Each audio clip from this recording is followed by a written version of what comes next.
ఆదిలాబాద్ జిల్లాలో గడిచిన ఏడాది కాలంలో దాదాపు 90% పనులు వసూళ్ల ద్వారా ప్రభుత్వానికి ఆదాయం సమకూరిందని ఉమ్మడి ఆదిలాబాద్ జిల్లా రవాణా శాఖ అధికారి రవీందర్ అన్నారు. ఆదిలాబాద్ జిల్లా కేంద్రంలోని ఆర్డీఏ కార్యాలయంలో ఏర్పాటు చేసిన మీడియా సమావేశంలో ఆయన మాట్లాడారు. ట్రాఫిక్ నిబంధనలు ఉల్లంఘించిన వారిని ఉపేక్షించేది లేదని, అధిక లోడుతో వెళ్లే వాహనాలపై చర్యలు తప్పవని, ప్రైవేటు ట్రావెల్ బస్సులో గూడ్స్ తరలింపుపై ఉక్కుపాదం మోపుతామని ఈ సందర్భంగా ఆయన పేర్కొన్నారు. రావడం జరిగింది డిప్యూటీ ట్రాన్స్పోర్ట్ కమిషనర్గా. దాని తర్వాత మీ అందరినీ కూడా నేను కలవలేకపోయాను. రోడ్ సేఫ్టీ మంత్లో మాత్రం ఒకసారి కలిసాం మనం అందరము వేరియస్ ప్రోగ్రామ్స్లలో. ప్రత్యేకంగా మిమ్మల్ని అందరినీ పిలిచి ఒకసారి ఈ రెవెన్యూ ఫైనాన్షియల్ ఇయర్ అయిపోయింది కాబట్టి మనం ఏదైతే టార్గెట్స్ అచీవ్ చేసుకున్నాం ఇవన్నీ మీ అందరికీ తెలియజేయాలి, మీ ద్వారా ప్రజలకు కూడా అన్నీ తెలియజేయాలని చెప్పేసి ముఖ్య ఉద్దేశంతో మీకు చెప్తున్నాము.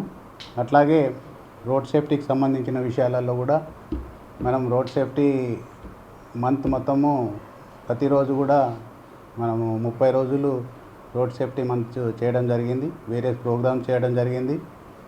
మరియు ఇందులో 2-3 ముఖ్య అంశాలు మీ నోటీసులకు మీ ద్వారా మనము ఎవరైతే ఆపరేటర్స్ ఉన్నారో వాళ్ళందరికీ తెలియాల్సిన విషయాలు ఏంటంటే, కొంతమంది ఏం చేస్తున్నారంటే ఈ క్వార్టర్లీ ట్యాక్స్ వచ్చే వరకు స్కూల్ బస్సులు వేరియస్ కేటగిరీస్ వెహికల్స్ ఉంటాయి. అందులో స్కూల్ బస్సెస్ ఉంటాయి, సీసీ బస్సెస్ ఉంటాయి, మరియు ప్రైవేట్ సర్వీస్ వెహికల్స్ ఉంటాయి, గూడ్స్ వెహికల్స్ ఉంటాయి. ఇవన్నీ కూడా auto rickshaws including auto rickshaws అన్నీ కూడా క్వార్టర్లీ ట్యాక్స్ కట్టాల్సి ఉంటుంది. Quarterly, half yearly, yearly taxes ఉంటాయి. సో వీళ్ళు కొంతమంది ఏంటంటే ట్యాక్స్ కట్టకుండా వెహికల్స్ని అట్లనే ఉంచుకోవడం జరుగుతుంది. వాటికి మేము నోటీసెస్ ఇవ్వడం జరుగుతున్నది. మరి ముఖ్యంగా స్కూల్ బస్సులు 15 సంవత్సరాలు దాటిన వెహికల్స్ని రోడ్డు మీదకి రావద్దనే నిబంధన కూడా ఉన్నది.